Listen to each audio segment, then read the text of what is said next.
I see the fact that we're talking. Progress, I think, is a little more elusive. Clearly, the fact that people are talking, I think that the Biden talks are serious talks. I'm pleased with them and therefore optimistic that there are real discussions going on. Obviously, I'm not in that room, and there are just a few of them in the room, but the reports that I get are that there are real efforts at making progress and addressing the fiscal crisis that confronts our nation, and confronting the debt and deficit that we need to bring down, but also to constructively moving forward on trying to reach bipartisan agreement, which is the only way we're going to be able to affect change. Right.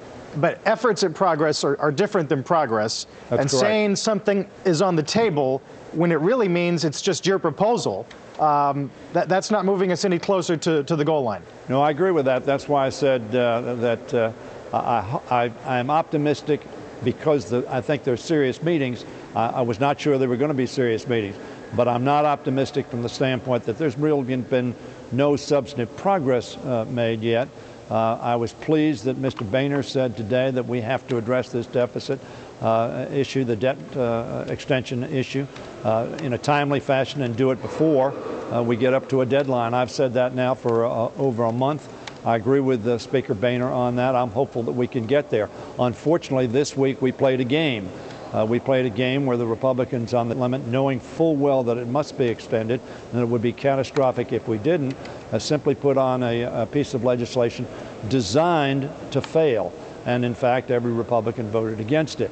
I decided not to play the game with them, but the fact is I'm prepared to sit down with the Speaker, with the Republican leadership, and get to a point where we can make progress, extend the debt limit, put our finances on a sound footing, and reduce deficits and debt. We need to do both. The bond market clearly is not leaning on you guys to do anything too soon. They got other things to worry about. That is some of this economic data that we're getting this week. I wonder if you think if the data stays weak and the jobs number is miserable and these manufacturing numbers get worse, isn't the moment going to slip away?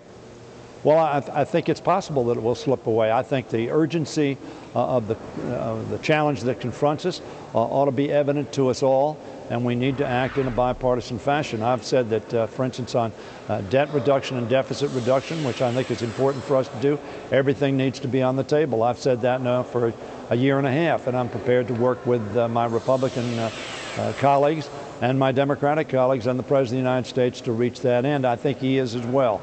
We're going to be talking about that at the White House today. We're also going to be talking about, I'm going to be mentioning our Make It in America agenda, a jobs agenda, an agenda to expand manufacturing jobs in our country, to make sure that we can outbuild, out-innovate, and out-educate our international competitors. We need to get this economy moving. We've been struggling to do that since its deep decline from December '07 till the middle of last year. Representative Hoyer, obviously, there's only so much progress that can be made in a month or two. There are a lot of people who have said you can't tackle the problems with Medicare in that time.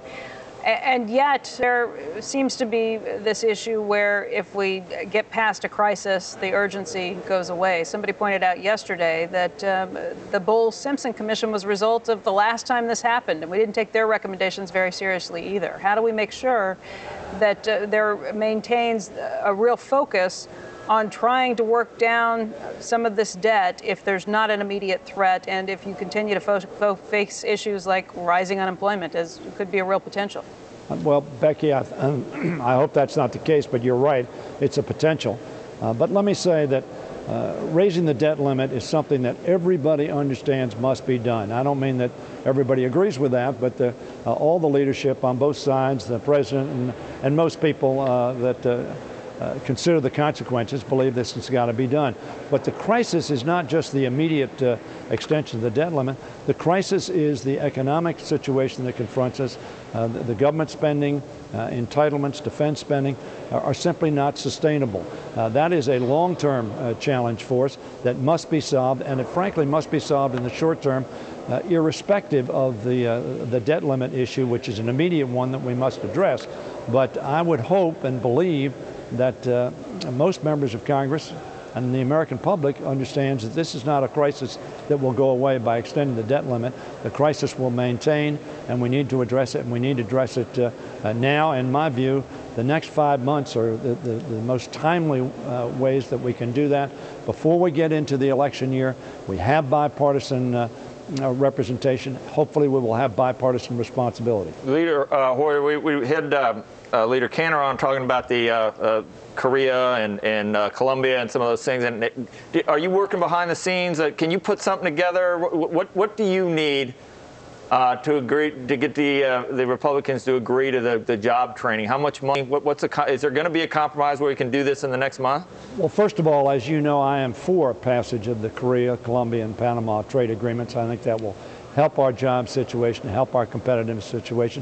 And from a foreign policy standpoint, Colombia is our best ally in South America, and we ought to move forward on that agreement. However, we have always in the past moved forward in a parallel track with the trade assistance adjustment.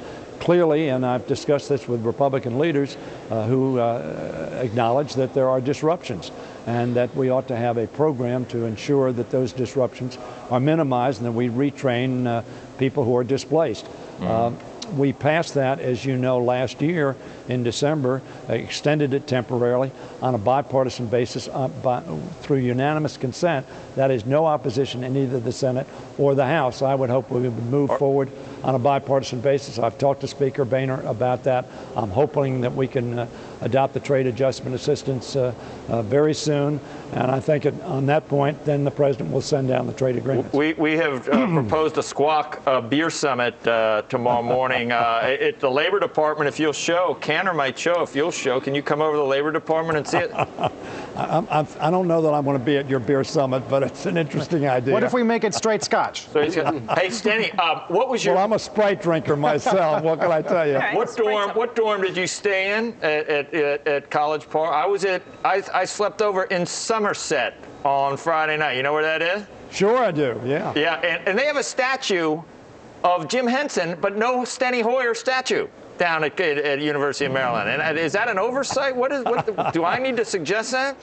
Well, if you would do that, I would certainly appreciate it. That would be a great service. I think they have a Boomer Esiason. They got a Boomer Esiason, a Jim Henson, and nothing. It's like Hoyer is invisible on this entire campus, which I don't understand. It's shocking, I know. The whole world is worried about it. And you represent, I spent a lot of time in PG County, and that's your district too, Prince George County. It is my district. Yeah. I'm very close to the University of Maryland, and I think it's a great institution, a wonderful school. And, beautiful very campus. Frankly, they treat me pretty well. Thank you very much. Odyssey of the mind, yeah. Beautiful campus. Congressman Hoyer, one more question for you. You mentioned that your dismay at the vote that went down this week, but there were more than 90 Democrats who voted to strike down the debt ceiling, too. Yes. I mean, are you frustrated by the inability to even control those in your own ranks? Well, it wasn't. We didn't work very hard at controlling in our own ranks. What you saw was David Camp, who is my friend, whom I respect, and who I really believe understands that and has said we need to extend the debt limit. Unfortunately, offered this, and when he offered it, he said it was offered so we could reject it. There was no doubt in my mind that every Republican was going to vote no. I think they offered it as political cover, as sort of a statement that we're against increasing the debt, we're against debt, we're all against debt. Frankly, in the last administration, we increased the debt over 100% in the Bush administration. But it's political cover that a lot of Democrats took, too. It is a vote that we were split on that. Some people thought that that the premise in the resolution that was that Obama's debt, which is absurd, given the fact that George Bush doubled the debt in his administration. But the fact is, it was a game. It was political theater, and everybody recognized it was political theater. When you have every Republican voting against a piece of legislation that their leader says would have been an adult moment, you know that this is not real. We've got to be real. We've got to be serious. We've got to be adults.